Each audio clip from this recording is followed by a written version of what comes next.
अरे कहाँ पाइबो सोने कटोरावा, कहाँ रे पाइबो दूध।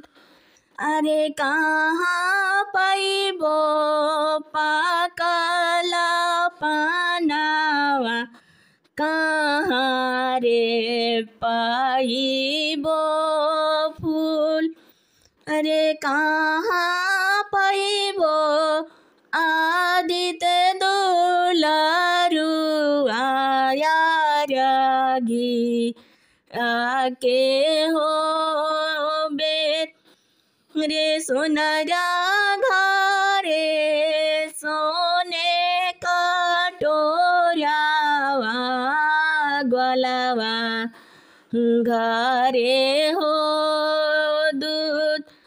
पनहेरिया घरे पाकल पानावा, मलहोरिया घरे हो फूल। अरे घाटे पाइबो आदित्य दुलारू, आया रागी आके हो बेर। अरे टूटी गईले सोने कटोरावा, ढारकी गईले हो दूध। अरे सूखी गईले पान के पातावा, बिखरी गईले हो फूल। अरे रूसी गईले आदित्य दुलारू, अरघिया के हो बेर।